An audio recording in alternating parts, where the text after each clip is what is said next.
This is the new Surface Laptop Go. Surface Laptop Go is made for a more broad audience with moderate needs who would like a premium laptop without the premium price tag.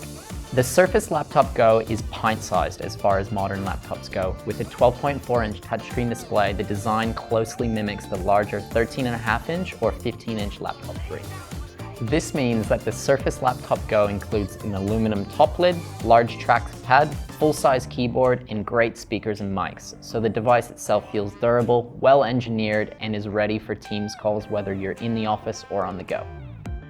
Surface Laptop Go's display is more than an inch smaller than the display of the smallest Surface Laptop 3, but many people won't find this to be a problem. A smaller screen allows the laptop to be slimmer and lighter. And like the rest of the Surface family, the Laptop Go maintains Surface's signature 3:2 aspect ratio, which will give you more vertical screen height when compared to the traditional 16:9 aspect ratio that's used on most laptops today. This means you can see more of a Word document, a web page, or even more rows in an Excel spreadsheet before you have to scroll down.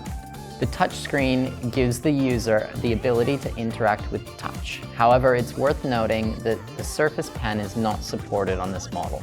So for people who would like to add digital pen to their workflow, I would still recommend the Surface Pro or the Pro X or even the Surface Go 2.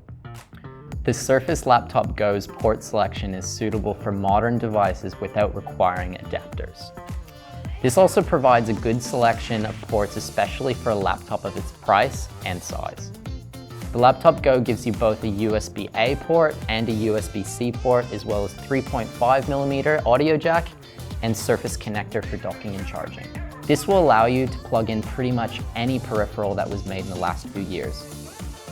Surface Laptop Go comes standard with Dolby Audio Premium, a built-in HD camera, and dual far-field studio microphones, so you can look your best and sound your best on your Teams calls. Instead of face recognition via Windows Hello, the Surface Laptop Go includes a power button that doubles as a fingerprint reader for quick and easy authentication. This is a familiar feature on Mac laptops, and I actually find it to be more reliable than face recognition at logging me in every time. Pretty much everywhere you look, the Surface Laptop Go does things that way more expensive laptops do. So if you're in the market for an affordable laptop for either school or work, especially if you just do a lot of emails and word processing, the Surface Laptop Go is honestly the best Surface device you can buy, even if other entries in the lineup are more premium.